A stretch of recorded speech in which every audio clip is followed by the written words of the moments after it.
আব্দুল কাদের জিলানী, তোমার আর ইবাদত করা লাগবে না, তোমার উপর আমি আল্লাহ খুশি হয়ে গেছি। ইনি বলেন আস্তাগফিরুল্লাহ মিন যালিক। আস্তাগফিরুল্লাহ কেন বললাম? আরে ইবাদত করার কথা আল্লাহ তার নবীর কয় হাত্তা ইয়াতিয়াকাল ইয়াকিন ওয়া'বুদ রাব্বাকা হাত্তা ইয়াতিয়াকাল ইয়াকিন।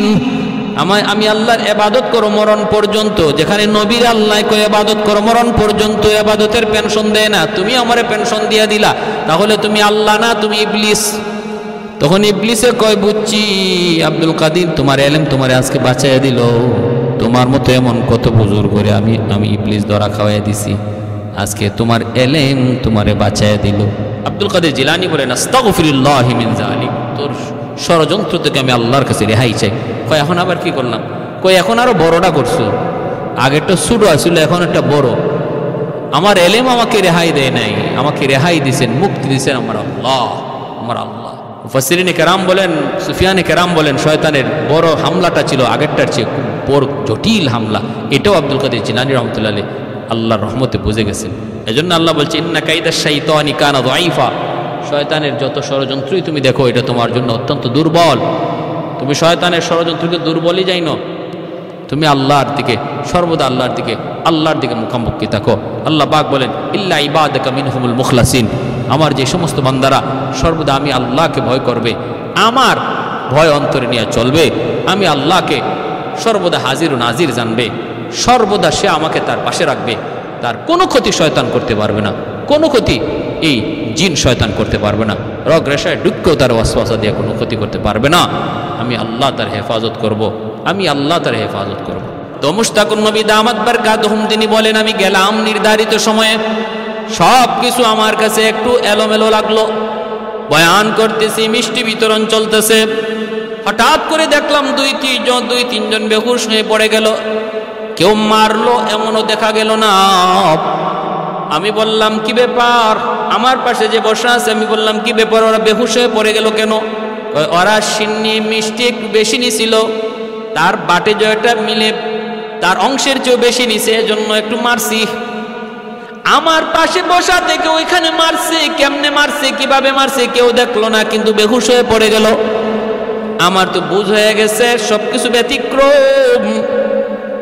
বয়ান শেষ, গেলাম খাইতে বসলাম, টেবিল যায় দেখি আমার সাইজে এক একটা বিশাল বিশাল বড় বড় মাছ খাওয়ার জন্য রেডি করে রাখছে। এত বড় মাছ আমার বুঝতে বাকি নাই, পরিচয় তাদের সাথে হয়ে গেল, নিজেরাই পরিচয় দিয়ে দিল, হুজুর আমরা মানুষ না, আমরা জিন, আপনার ভক্ত, আপনার ওয়াজ নসিহত শুনতে মন চায়, এজন্য আপনাকে দাওয়াত করে এনেছি, আপনি আমাদের মাঝে দাওয়াত দিয়েছেন, বয়ান পেশ করেছেন।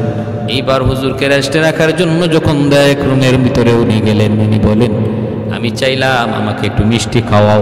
ওরা বলতেছে হুজুর এত রাত্রে মিষ্টি পাবো কোথায়, যদি আনতে হয় চুরি করা লাগবে।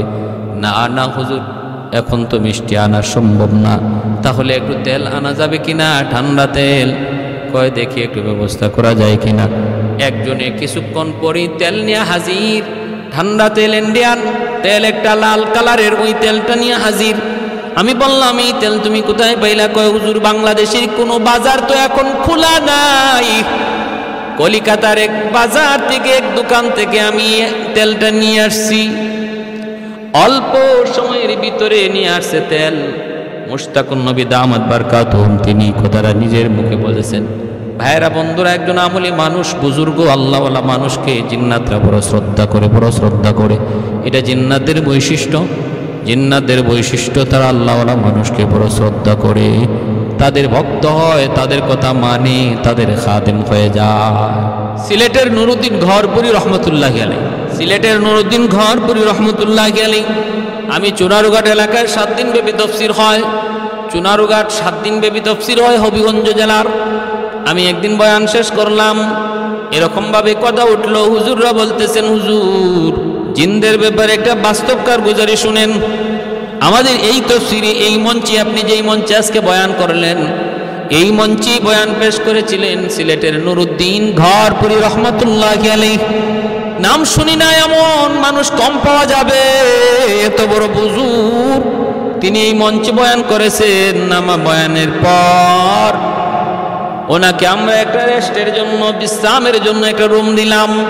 এই রুমে উনি বিশ্রাম নিবেন। গভীর রাত 2টা 2:30 বাজে হঠাৎ করে দেখি হুজুর রুম থেকে বের হইয়া চলে যাইতেছেন। আমরা বললাম, হুজুর কি হয়েছে? ইনি বললেন, আমার ইবাদতে বিঘ্ন ঘটাইছে কে? আমার নামাজের মধ্যে, জিকিরের মধ্যে অসুবিধা ঘটাইল কে? আমি থাকবো না এখানে, চলে যাব এখন মাদ্রাসায়। আমি চলে যাব আমার গড়পুর এলাকায়। সকালবেলায় আমাকে বুখারীর দরস দেয়া লাগবে, ফজরের পরপরই বুখারীর দরস দেওয়া লাগবে। আমি থাকবো না, চলে যাব। হুজুররা বলতেছেন, আমরা বারবার বলতেছি, হুজুর এত রাত আপনি কেমন করে যাবেন? কোনো ব্যবস্থা তো নাই, গাড়ি নাই, কিছুই তো নাই। আমরা আপনাকে কেমন করে গড়পুর পাঠাবো? আল্লাহর ওলি বলেন, কেমনে যাব তা তো আমি তোমাদের কাছে জানতে চাই নাই। আমি বলছি আমি থাকবো না, চলে যাব। তোমাদেরকে বলছি যে আমার গাড়ি দাও, তোমাদেরকে বলছি আমার বিমান দাও, আমি বলছি যে আমি চলে যাব। হুজুররা বলতেছেন, আমরাও পিছনে পিছনে হুজুরের সাথে সাথেই মসজিদ মাদ্রাসা থেকে বের হচ্ছি। কেউ ভয়ে কিছু বলতেছে না, হাতে লাঠি, সবসময় লাঠি থাকে। তো রাস্তার মধ্যে আইসা তিনি দাঁড়ায় রয়েছেন। রাত বাজে 2:30 3টা, রাস্তায় এসে দাঁড়ায় রয়েছেন। শুনশান রাস্তাঘাটে, মাসি পর্যন্ত নাই, রিক্সা মিক্সা কিছুই নাই। এত রাত্রে কি থাকে? আমরা পিছনে দাঁড়ায় কাঁপতেছি, কেউ সাহস পাইতেছে না এই কথা বলার। হুজুর চলে আসেন, হুজুর একটু রেস্ট নেন, সকালে চাই। কেউ সাহস পাইতেছে। হুজুর বলেন, হঠাৎ করে দেখি একটা গাড়ি, সাদা রঙের একটা গাড়ি, শা করে ডাইকা হুজুরের সামনে আইসা হাজির, গাড়ি লয়া। আমরা একটু তাকায় দেখলাম, এমন ড্রাইভার আমরা কোনোদিন আমাদের এলাকায় দেখি নাই। এমন চেহারার কোন ড্রাইভার দেখি নাই। সাদা পাগড়ি, সাদা জুব্বা, চেহারাটা তো সুন্দর, সাদা দাড়ি, সাদা জুব্বা, সাদা পাগড়িওয়ালা একজন ড্রাইভার গাড়িটা নিয়ে শা করে হুজুরের সামনে হাজির। আমরা তখন ড্রাইভারের দিকে তাকাইলাম, তাকায় বলতেছি, ভাই তুমি কে? কই তোমার গাড়ি থাকে? কোথায় তুমি গাড়ি রাখো? কি পরিচয়? কোনো কথা কয় না, জবাব দেয় না। কারণ আমাদের তো ভয়, আমরা এত রাত্রে হুজুর কি বিদায় দিব? এ কই নিয়ে যাবে, কোন জায়গায় নিয়ে যাবে, মানুষটা কে? একটু ঠিকানাও জানি না, মানুষও চিনি না, ঠিক মতো নিবি কিনা, নাকি হুজুরের কোনো ক্ষতি করবে তাও তো জানি না। ঠিক না? কি করি এখন, কি করি? চিন্তায় পড়ে গেলাম। বারবার বলতেছি, ভাই তুমি কে? এমনি হুজুরে করছেন কি, টান দিয়া দরজাটা টান দিয়া খুললেন, কইলাও হুজুরের ভিতরে ঢুকে গেলেন। আমরা আবার আটকাইতে চাইলাম, ভাই তুমি কেডা, একটু পরিচয় দিয়ে যাও। হুজুর কিন্তু একবারও তারে জিগান নাই, তুমি কে, কই যাইবা, কই লইয়া যাইবা, আমারে কিছুই বলেন নাই। তিনি তো দরজা টান দিয়া গাড়ির ভিতরে ঢুকে পড়ছেন। আমরা গাড়ি যেতে দেই না, বাইরে তুমি কেডা, পরিচয় দিয়ে যাও। তখনই হুজুর আমাদেরকে লাঠি দিয়া ধমক দিয়া বলতেছেন, সরতরা রাস্তা সার। ওরে যে তোমরা এত কথা জিজ্ঞেস করো, জবাব দিবে কেমনে? সে তো মানুষ না, সে হলো জিন। এত কথা জিগায়ও না, ও কেমনে জবাব দিবে? সে তো মানুষ না, সে হলো জিন। আমরা সাথে সাথে সরে গেলাম। সন্ধ্যা গেল, ভয় পেয়ে গেলাম, আমরা আর কোনো কথা বললাম না। তারপরেই আমরা খবর নিলাম, সকালবেলায় ফোনে খবর নিলাম, হুজুরে ফজরের আগে যায় তিনি মাদ্রাসায় হাজির। ফজরের নামাজ পড়া তিনি বুখারীর দরস দেওয়া শুরু করছে। এই আল্লাহর ওলি নুরউদ্দিন ঘরপুরি রহমতুল্লাহি আলাইহি এত বড় বুজুর্গ, আসরের নামাজ পড়ছেন সিলেটে, মাগরিবের নামাজ পড়ছেন যায় ময়মনসিং। বালিয়ার পীর সাহেব রাহিমাহুল্লাহ তার খলিফা। সিলেটের সাথে ময়মনসিংহের একটা ভালো সম্পর্ক। ঘরপুরি রহমতুল্লাহি আলাইহি প্রায় তিনি ময়মনসিং আসতেন। আর উস্তাদদের মুখে শুনেছি এমন বহু ঘটনা, বহু নজির। এক ওয়াক্ত তিনি আগে রক্ত পড়ছেন তিনি সিলেট, পরে রক্ত পড়ছেন ময়মনসিং, আগে রক্ত পড়ছেন ময়মনসিং, পরে রক্ত পড়ছেন সিলেট। কোন বিমানে গেলেন, কোন বিমানে আইলেন, কেউ জানে না, কেউ জানে না। এজন্য এই জিন্নাতরা আল্লাহওয়ালাদেরকে খুব শ্রদ্ধা করে, ওদের খাদেম হয়ে যায়, যেখান থেকে খুশি সেখানে নিয়ে যায়। কোনো বিমান লাগে না, এয়ারলাইন্স লাগে না। ভাইয়েরা বন্ধুরা, জন্য বলতেছিলাম, ভালো করে খেয়াল করে শুনেন রে আল্লাহর বান্দা। আল্লাহ পাক বলেন, ওয়ামা খালাকতুল জিন্না ওয়াল ইনসা ইল্লা লিয়াবুদুন। আমি আল্লাহ মানুষ এবং জিনকে শুধু সৃষ্টি করেছি আমার ইবাদতের জন্য, ইবাদতের জন্য। এজন্যই মুশতাকুন নবী দামাত বারকাতুহুম তিনি বলেন, মুহূর্তের ভিতরে কলকাতা থেকে তার জন্য তারা তেল আইনা দিয়ে দিল। নোয়াখালী লুৎফুর রহমান সাহেব এখনো দুনিয়ায় জীবিত, ওনার জবানেও শুনেছি। রায়পুর আলিয়া মাদ্রাসায় তিনি যখন কামিল পড়েন, ওনার ক্লাসমেট ছিল এক জিন, নাম ছিল সাইফুল ইসলাম। ইনি নিজে বলছেন অনেক দিন পর্যন্ত তার সাথে ওনার সম্পর্ক ছিল, জানতেন না সে জিন। দুজন এক বাড়িতেই লজিং থাকতেন, একই বিছানায় শুয়েছেন বহুদিন। এজন্য বলি সাবধান, মসজিদের ভিতরে বেয়াদবি করবা না, মসজিদের ভিতরে দুষ্টামি করবা না, মসজিদের ভিতরে আল্লাহর সাথে গুস্তাকি করবা না। কারণ তোমার পাশে যে নামাজে দাঁড়াইছে মানুষের বেশে, মনে কইরো না সে মানুষ, সে জিনও হতে পারে। মাদ্রাসায় তুমি পড়তেছো রে আল্লাহর গোলাম, পাশের ছাত্রটা মনে করতেছো মানুষ, কিন্তু মানুষ নাও হতে পারে, জিনও হতে পারে, সে তোমার ক্ষতি করে ফেলবে। যদি তুমি উস্তাদের সাথে বেয়াদবি করো, কিতাবের সাথে বেয়াদবি করো, মাদ্রাসার সাথে বেয়াদবি করো, অন্যায় কাজ করো, মসজিদে যদি বেয়াদবি করো, ক্ষতি হয়ে যেতে পারে, ক্ষতি হয়ে যেতে পারে। তো লুৎফুর রহমান সাহেব তিনি কি বলছেন? ইনি বলতেছেন আমি শুধু আপনাদেরকে দেখাইতেছি যে আল্লাহর কোরআন তো বলে জিন আছে, হাদিস তো বলে জিনের বাস্তবতা আছে, বিজ্ঞান বলে জিন বলতে কিছু নাই, আর বাস্তব কিছু ঘটনা শুনাইতেছি। আল্লাহর কোরআন আর নবীর হাদিসের সাথে বাস্তব কিছু ঘটনা জান্নাতের। ইনি নিজে বলতেছেন কামিল পরীক্ষা দিলাম, পরীক্ষা দেওয়ার পরপরই সাইফুল ইসলাম নাই। উস্তাদরা বলতেছেন কই গেল, কই গেল, কই গেল। আমরা এখনো বের হই নাই, 1 ঘন্টা বাকি রয়েছে এখন পরীক্ষা দেওয়ার শেষ হওয়ার। এর ভিতরে সাইফুল 1 ঘন্টা আগে পরীক্ষা দিয়ে বের হয়ে গেছে। এখন ব্যাপার কি, কই গেল? নোয়াখালী লুৎফুর রহমান সাহেব দামাত বারকাতুহু বহুত বড় একজন আলেম, বহুত বড় একজন চিন্তাবিদ, বহুত বড় একজন গবেষক, মাশাআল্লাহ বৃদ্ধ বয়স পর্যন্ত দিনের খেদমত করতেছেন। সুন্দর সুন্দর কথা বলেন, গবেষণামূলক কথা বলেন, তার কথাগুলো আমার খুব পছন্দ হয়। তো তিনি বলতেছেন তো এখন সে কোথায় গেল, তালাশ করা শুরু হয়েছে। পরে খবর পাওয়া গেল এই মাদ্রাসার নাজিম সাহেব ইনি সিলেট গেছিলেন একটা কাজে, দরগার মসজিদে মাজার মসজিদে তিনি নামাজ পড়লেন। নামাজ পড়িয়া তিনি সালাম ফিরে দেখেন সাইফুল, কিরে তুমি এখানে আসছো, ঘটনা কি? পরীক্ষা দাও নাই? হ্যাঁ হুজুর আমি তো পরীক্ষা দিছি। পরীক্ষা দিছো মানে? এখনো তো পরীক্ষার টাইম শেষ হয় নাই, আরো 1 ঘন্টা বাকি আছে। এখানে তুমি কেমন করে, সিলেটে কেমন করে? হুজুর এই তো মাত্র আসলাম। তখন গিয়া প্রমাণ হয়েছে সে ধরা খেয়ে গেছে। বল, সত্য করে বল। পরিচয় তখন পাওয়া গেছে সে একজন জিন। সে নিচেও বলেছে জিন, মানুষ নয়। এতদিন পর্যন্ত মানুষের বেশ ধরে আমাদের সাথেই চললো। লুৎফুর রহমান সাহেব বলেন আমি আরাফার মাঠে হঠাৎ করে দেখি আমারে জড়ায় ধরছে, সালাম দিছে। কে রে তুই? কই ভাই আমারে চিনো না, আমি সাইফুল।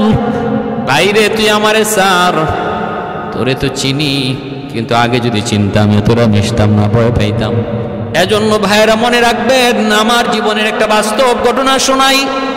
সিলেটের বালাগঞ্জ এলাকা, সিলেটের বালাগঞ্জ নাম শুনেছেন হয়তো বা অনেকেই। ওই বালাগঞ্জে হামসাপুর একটা এলাকা, হামসাপুর কুশিয়ারা নদীর পারে এই গ্রামটা। এই কুশিয়ারা নদীর পারে হামসাপুর একটা মাদ্রাসা আছে, প্রাচীনতম একটা মাদ্রাসা, যেই মাদ্রাসায় রমজান মাসে সরফ নাহু পড়ানো হয়। অনেক দূর দূরান্ত থেকে অনেক ছাত্র সরফ নাহু ট্রেনিং নেওয়ার জন্য তারা পড়তে আসে। এই হামসাপুর মাদ্রাসার এক মুহতামিম আল্লাহর বহুত বড় ওয়ালি, আজ তিনি দুনিয়ায় নাই। তিনি একজন জন্ম অন্ধ ছিলেন, চোখে দেখতেন না তিনি।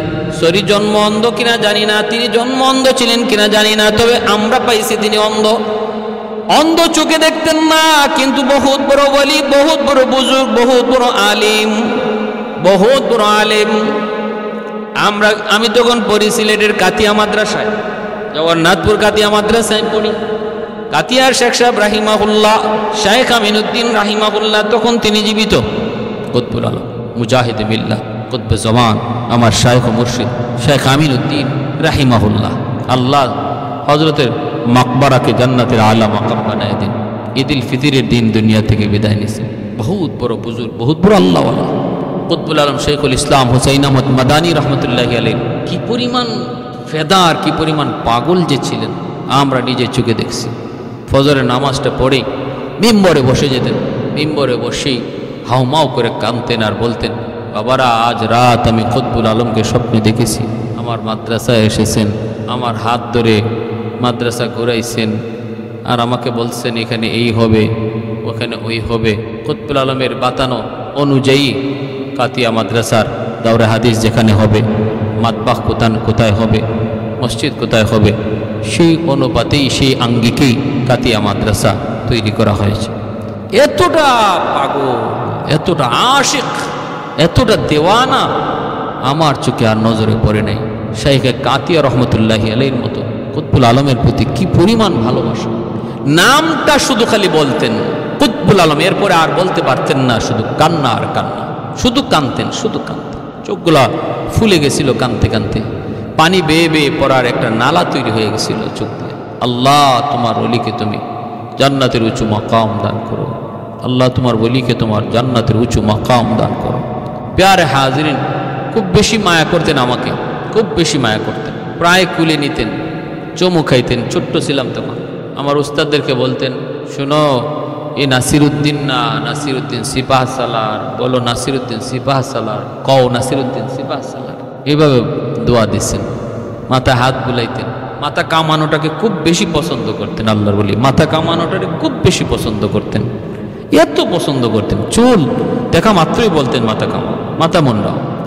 ভাইয়ের আমার, তো আল্লাহর বলি ওনার মাদ্রাসায় যখন আমরা পড়ি, তখন ওই বছর রমজান মাসে ওনার নাতি, আমার ক্লাসমেট শাইখুল হাদিস আল্লামা মঞ্জুরুল ইসলাম, আর ওনার ছেলে, ছোট্ট ছেলে শায়েখ ইসাক আমিনী, আমরা কয়েকজন তখন ওই হামসাপুর গেলাম সরফনাহুর ট্রেনিং নেওয়ার জন্য।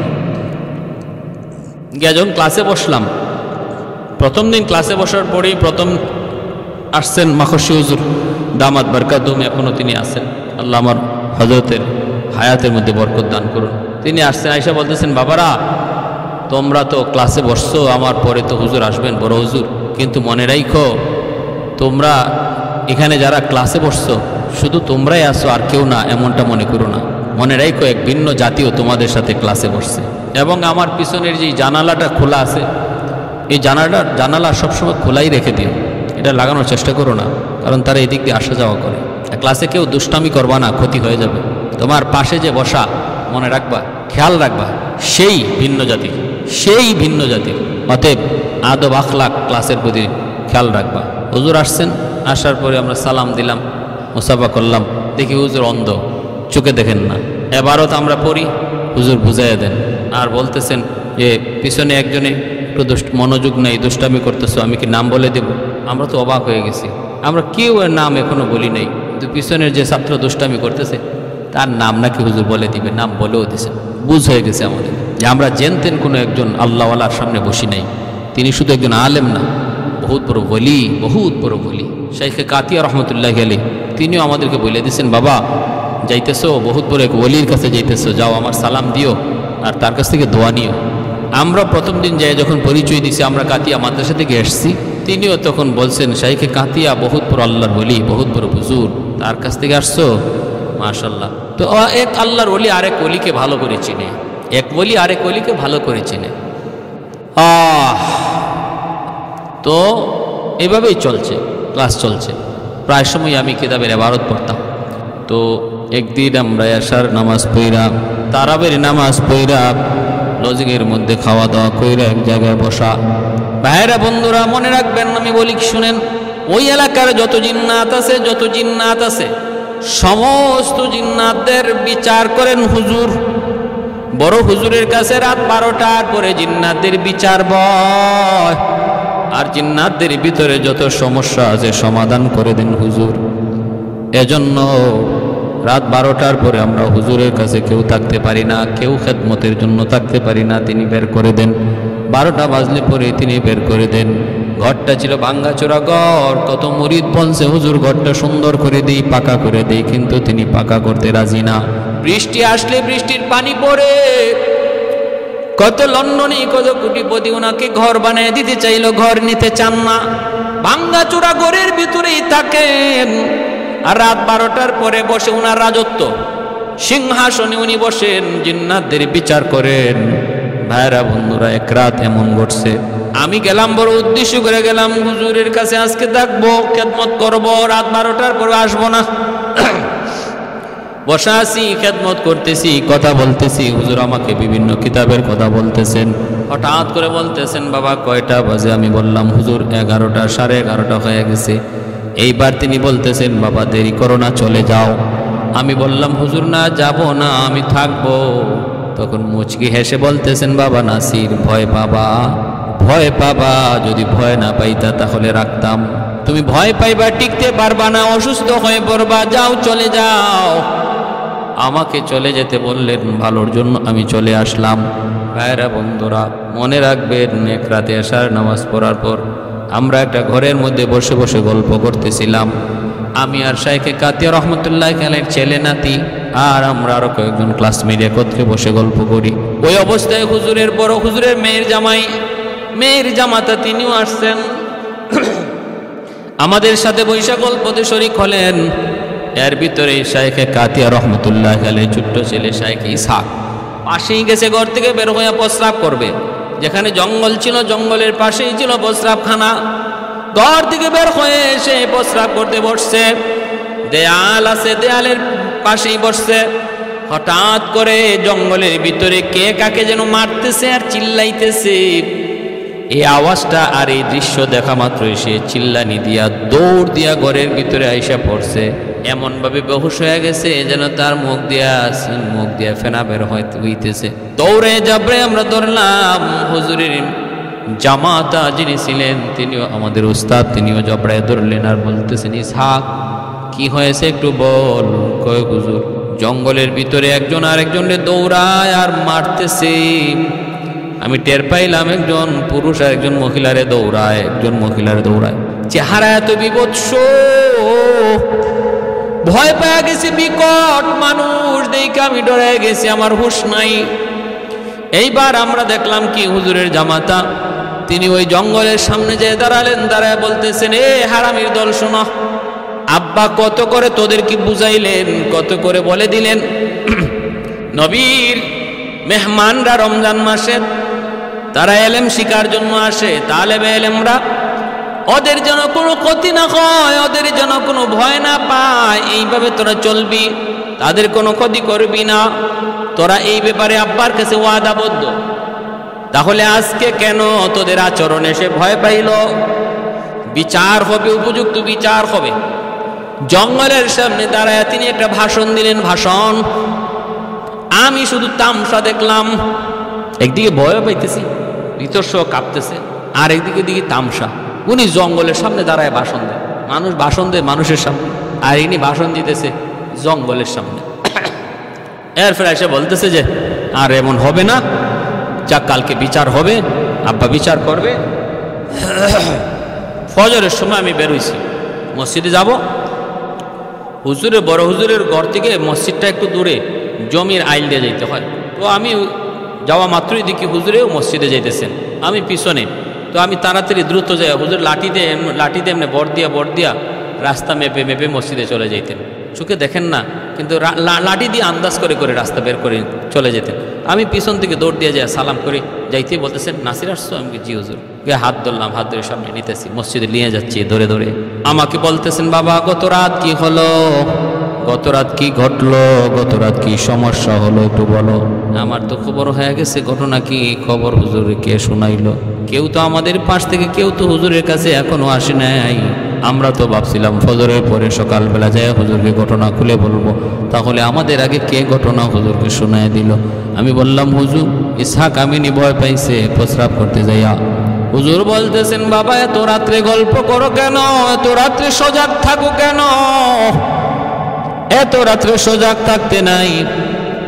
আমার কাছে ওরা আসছিল, মাপ চাইছে, 1000 বার মাপ চাইছে, আর বলছে তারা খেয়াল করে নাই, প্রস্রাব করতেছিল ওয়ালের আড়ালে, এজন্য তারা টের পায় নাই, দেখে নাই, তাই একজন আরেকজনকে স্বামী স্ত্রীকে মারতেছিল। যদি তারা দেখতো এখানে তালেবে এলেম আছে, তার সামনে এমন কাজ তারা করতো না, তারা মাপ চাইছে, আর এমন হবে না। কিন্তু বাবা আমার একটা আবদার হলো, তোমরা আর এত রাত পর্যন্ত জায়গা থাইকো না, এত রাত জায়গা থাকা ভালো না। ভাইরা আমার জন্য বলতেছিলাম, ওই এলাকার সমস্ত জিন্নাতের বিচার হুজুর করতেন। আজকে হুজুর দুনিয়ায় নাই, প্রায় আমি হামসাফর গেলে পরে হুজুরের জন্য দোয়া করে আসি, কবর জিয়ারত করে আসি। ভাইরা এজন্য বলতেছিলাম, জিন্নাতদের একটা বিশেষ বৈশিষ্ট্য হলো জিন্নাতরা আল্লাহওয়ালাদেরকে বড় শ্রদ্ধা করে, খাঁটি আল্লাহওয়ালাদেরকে বড় শ্রদ্ধা করে, তাদেরকে শ্রদ্ধার নজরে দেখে তাদের খাদেম হয়। সদর সাহেব হুজুর শামসুল হক ফরিদপুরি রহমতুল্লাহি আলাইহি গহরডাঙ্গায় যার বাড়ি, ঢাকা থেকে তিনি গহরডাঙ্গা যাবেন, নদীর মধ্যে নৌকা চলে, নৌকা উঠলেন, আরো কয়েকজন প্যাসেঞ্জার উঠলো, যাত্রী উঠলো। নৌকাওয়ালা হুজুরকে ভালো করে চিনে। এগুলা সব বাস্তব ঘটনা বলতেছি, এগুলা বানানো ঘটনা নয়, কাল্পনিক কোনো ঘটনা নয়। প্রত্যেকটা ঘটনার পিছনে বড় বড় দলিল আছে, প্রমাণ আছে, মাঝখানে বড় কোনো ভায়া নাই। শামসুল হক ফরিদপুরি রহমতুল্লাহি আলাইহি গহরডাঙ্গা নদীতে নৌকা চলে, নৌকা উঠলেন, যাত্রী আরো উঠলো। মাঝিওয়ালা হুজুরকে চিনে, হুজুরের ঘাট অনেক দূরে, রাত বাজে 2টা। ওই অবস্থায় নৌকা চলছে, ঘাটে ঘাটে লোকজন নামলো, উঠছেন তো নৌকায় হয়তো 10, 11টা 12টায়, চলতে চলতে 2টা বেজে গেল। আরো সময় লাগবে হুজুরের ঘাটে যাইতে। ওই অবস্থায় হুজুর বলতেছেন, বাবা আমাকে এখানে নামায় দে, আমার এই ঘাটে নামায় দিলে এখান থেকে আমি বাড়ি পর্যন্ত যেতে পারবো। মাঝখানে একটা হাওর পাড়ি দিতে হয়, ওই হাওরটা পায়ে হেঁটে আমি বাড়ি চলে যাব। মাঝি কয়, হুজুর এটা কোন কি হাওর, কেন আপনি একা একা রাতের অন্ধকারে হাঁটবেন? নৌকা তো আপনার ঘাট পর্যন্ত যাবে, আপনি কেন এই জায়গায় নামবেন? হুজুর বলতেছেন, বাবা এত কথা বলিস না, আমাকে এখানে নামায়া দে। তুই এত কথা বলবি না, তুই বুঝবি না, আমাকে নামায়া দে। মাঝিওয়ালা হুজুরকে চিনতো, হুজুরকে জানতো, এখানে নামায়া দিল। আল্লাহর ওলিকে নামায় দেওয়ার পর মাঝিওয়ালা সে বলতেছে, আমিও পিছনে পিছনে যাত্রা শুরু করলাম, দেখি হুজুর এখানে কেন নামলেন, কি জন্য তিনি নামলেন। কিছু দূর যাবার পর মাঝি বলতেছে, আমি দেখলাম হুজুর আর একা না, হুজুরের সাথে অসংখ্য অগণিত মানুষ দেখা যায়। এক একজনে এক এক কথা জিগায়, হুজুর এক এক জবাব দেয়, এক একজনে এক এক কথা জিগায়, হুজুর জবাব দেয়। এইভাবে তিনি যাইতেছেন, আমার তো কলিজায় পানি নাই, আমি তো একদম ভয়ে অস্থির হয়ে গেছি।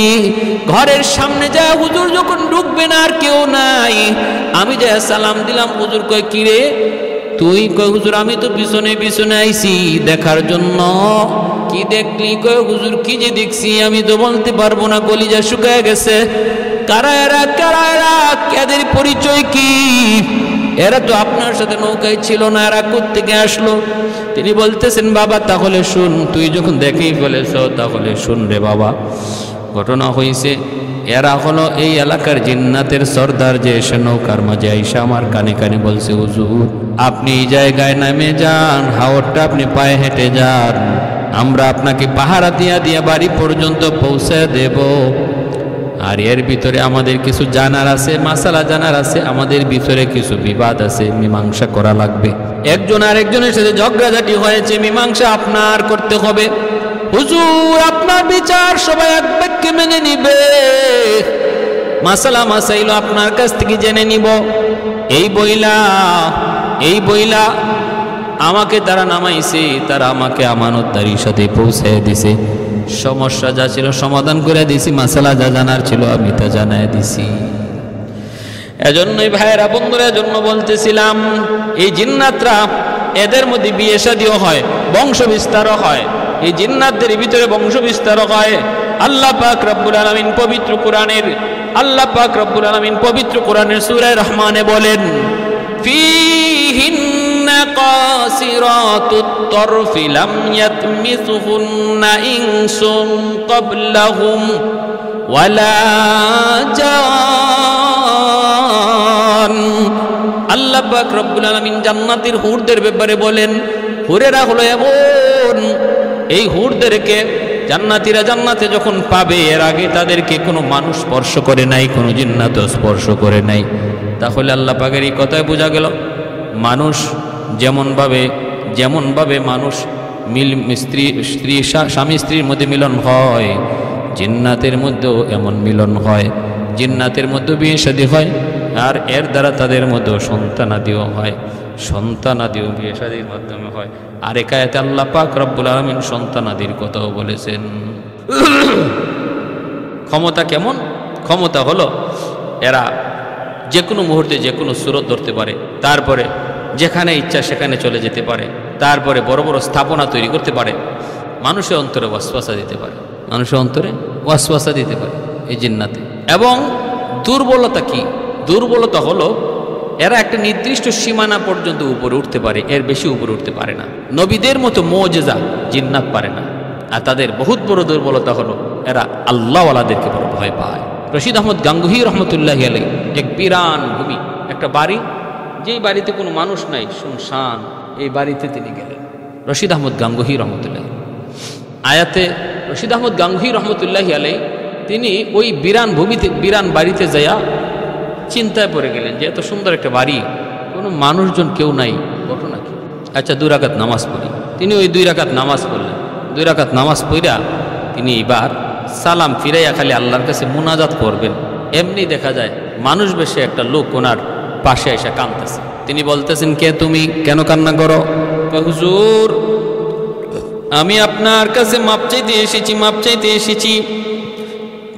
কেন মাপ চাইতে এসেছ?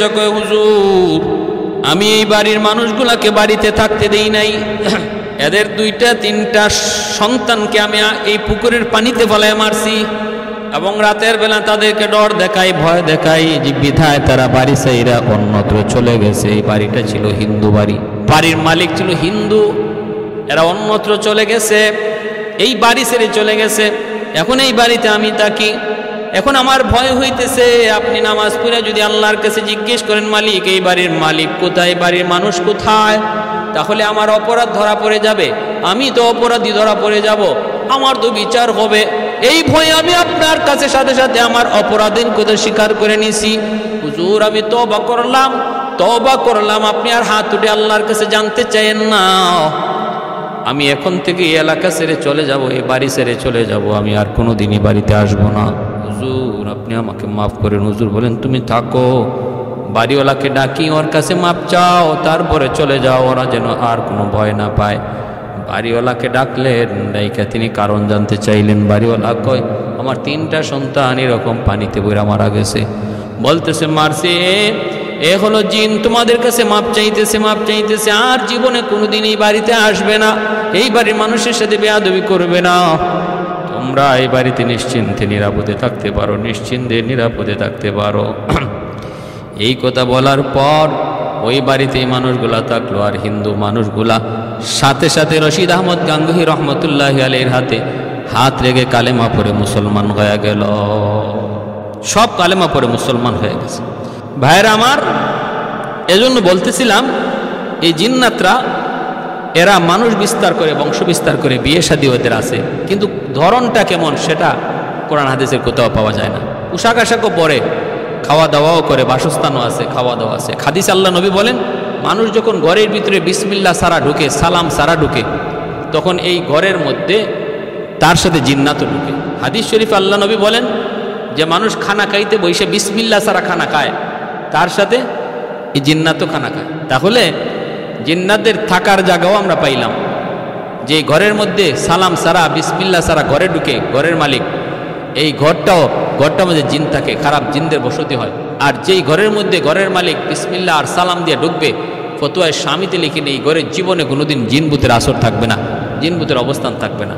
সূরা বাকারার যে ঘরে বেশি বেশি তেলাওয়াত হবে, সূরা বাকারার শেষের 10 আয়াত যে ঘরে বেশি বেশি তেলাওয়াত হবে, এই ঘরে জিনভূতের আসর থাকবে না। প্রতিটা ঘরে জিনের আসর থাকে, জিন থাকে, তবে তাদের বেশিরভাগ বসতি থাকে জঙ্গলে, আর বেশিরভাগ বসতি থাকে এরকমভাবে সমুদ্রে, সাগরে। মানুষের বসতি তো থাকে, তবে যে সমস্ত আর খানাও খায়, জিন্নাতরা খানা খায়। এক হাদিসে আল্লাহ নবী বলেন, আমরা যে হাড্ডি খানা খেয়ে যে হাড্ডি ফালাই, এই হাড্ডিটাও জিন্নাতদের খাবার। আল্লাহ রসুল এই হাড্ডি দিয়ে ইস্তেঞ্জা করতে নিষেধ করেছেন, কারণ এই হাড্ডি জিনের খাবার। তাহলে এদের খানাও ভিন্ন, এদের খানা ভিন্ন। প্যারে হাজিরিন, কিন্তু শরীয়ত এদের উপরে আছে, হালাল হারামের বিধান আছে, জায়েজ নাজায়েজের বিধান আছে, এদের উপরে জায়েজ নাজায়েজের বিধান আছে।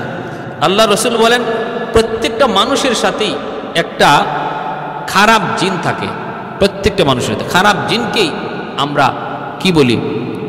এই ভূত বলি। ভূত, ওই যে ভূত হলো জিনের ভিতরে যে জিনগুলা খারাপ, এদেরকে আমরা ভূত বলি।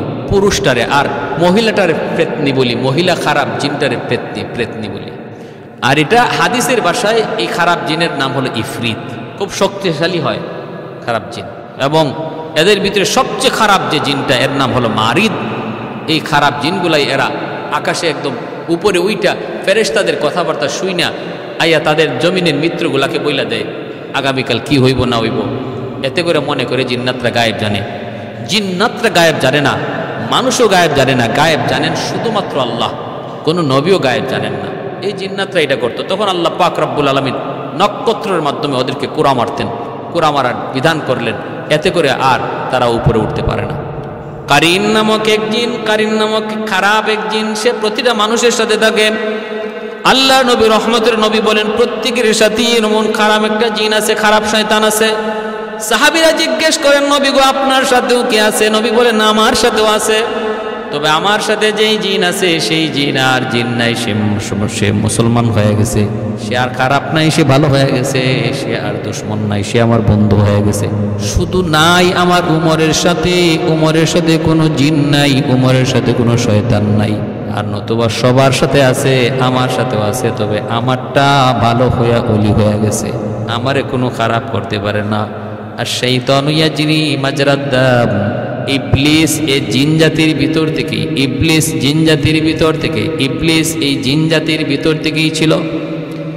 মায়া কইরা ফেরেশতারা ছোটকালে তার মায়া কইরা তার উপরে উঠায় নিয়ে ফেরেশতারা তারে ইবাদত শিখাইছে আল্লাহর কাছে বইলা।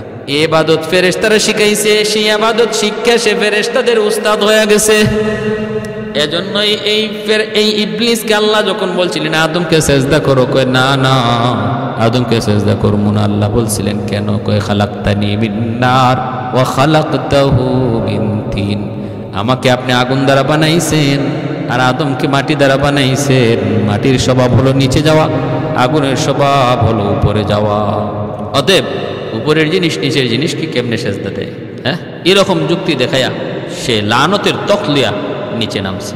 আর শাইতানু ইয়াজরি মাজরাদ দাম, এই ইবলিসের একটা ক্ষমতা, এই সে মানুষের রগ রেশায় ঢুকতে পারে, রগ রেশায় ঢুকিয়া এই মানুষকে ওয়াসওয়াসা দিতে পারে, ওয়াসওয়াসা দিতে পারে। কিন্তু আল্লাহ বলেন যতই সে ওয়াসওয়াসা দেখ, ইন্না কাইদা শাইতানি কানা যাইফা, শয়তানের ষড়যন্ত্র যতই দেখাক এটা অত্যন্ত দুর্বল, অত্যন্ত দুর্বল। আব্দুল কাদের জিলানী রহমতুল্লাহি আলাইকে এরকমভাবে শয়তান, এরকম এই জিন শয়তান সে করছে কি? আব্দুল কাদের জিলানী তোমার আর ইবাদত করা লাগবে না, তোমার উপর আমি আল্লাহ খুশি হয়ে গেছি। ইনি বলেন আস্তাগফিরুল্লাহ মিন যালিক। আস্তাগফিরুল্লাহ কেন বললেন? আরে ইবাদত করার কথা আল্লাহ তার নবীকে কয় হাত্তা ইয়াতিয়াকাল ইয়াকিন ওয়া'বুদ রাব্বাকা হাত্তা ইয়াতিয়াকাল ইয়াকিন, আমি আল্লাহর ইবাদত করো মরণ পর্যন্ত। যেখানে নবীর আল্লাহ কয় ইবাদত করো মরণ পর্যন্ত, ইবাদতের পেনশন দেয় না, তুমি আমারে পেনশন দিয়া দিলা, তাহলে তুমি আল্লাহ না, তুমি ইবলিস। তখন ইবলিসে কয় বুঝছি আব্দুল কাদির তোমার এলেম তোমারে আজকে বাঁচাইয়া দিল, তোমার মতো এমন কত বুজুর্গ করে আমি ইবলিস ধরা খাওয়াইয়া দিছি, আজকে তোমার এলেম তোমারে বাঁচাইয়া দিল। আব্দুল কাদের জিলানী বলেন আস্তাগফিরুল্লাহ মিন যালিক, তোর ষড়যন্ত্র থেকে আমি আল্লাহর কাছে রেহাই চাই। কয় এখন আবার কি করলাম? কই এখন আরো বড়টা করছো, আগেরটা ছোট আসছিল, এখন একটা বড়। আমার এলেম আমাকে রেহাই দেয় নাই, আমাকে রেহাই দিয়েছেন, মুক্তি দিয়েছেন আমার আল্লাহ, আমার আল্লাহ। মুফাসসিরিনে কেরাম বলেন, সুফিয়ানে কেরাম বলেন শয়তানের বড় হামলাটা ছিল আগেরটার চেয়ে খুব বড় জটিল হামলা। এটাও আব্দুল কাদের জিলানী রহমতুল্লাহ আলাইহি আল্লাহর রহমতে বুঝে গেছেন। এজন্য আল্লাহ বলছে ইন্না কাইদা শাইতানি কানা যাইফা, শয়তানের যত ষড়যন্ত্রই তুমি দেখো এটা তোমার জন্য অত্যন্ত দুর্বল। তুমি শয়তানের ষড়যন্ত্রকে দুর্বলই যাইনো, তুমি আল্লাহর দিকে সর্বদা আল্লাহর দিকে মুখামুখি থাকো। আল্লাহ পাক বলেন ইল্লা ইবাদাকা মিনহুমুল মুখলাসিন, আমার যে সমস্ত বান্দারা সর্বদা আমি আল্লাহকে ভয় করবে, আমার ভয় অন্তরে নিয়ে চলবে, আমি আল্লাহকে সর্বদা হাজির ও নাজির জানবে, সর্বদা সে আমাকে তার পাশে রাখবে, তার কোনো ক্ষতি শয়তান করতে পারবে না, কোনো ক্ষতি এই জিন শয়তান করতে পারবে না, রগ রেশায় ঢুককেও তার ওয়াসওয়াসা দিয়ে কোনো ক্ষতি করতে পারবে না। আমি আল্লাহ তার হেফাজত করব, আমি আল্লাহ তার হেফাজত করব। প্যারে হাজিরিন, আল্লাহ পাক আমাদের সবাইকে আল্লাহওয়ালা হওয়ার আল্লাহওয়ালাদের সহবতে থাকার তৌফিক দান করুন। এতে করে মানব দানবের সব ধরনের ক্ষতি থেকে আল্লাহ পাক হেফাজত করবে। যদি আমি আল্লাহওয়ালা জিন্দিগি তৈরি করতে পারি, সবার কাছে সম্মানের ইজ্জতের পাত্র আল্লাহ বানিয়ে দিবে। আল্লাহ যারে মহব্বত করবে তামাম দুনিয়ার সমস্ত মাখলুকের অন্তরে তার মহব্বত আল্লাহ ঢুকাইয়ে দিবে। সে আমার বলি, আমি তারে ভালোবাসি, তোমরাও ভালোবাসো। জিনরাও তারে ভালোবাসবে, হাইওয়ানাতও তারে ভালোবাসবে, মানুষও তারে ভালোবাসবে। আল্লাহ তৌফিক দান করুন। আমিন। ওয়া আখির দাওয়ানা আনিল হামদুলিল্লাহি রাব্বিল আলামিন।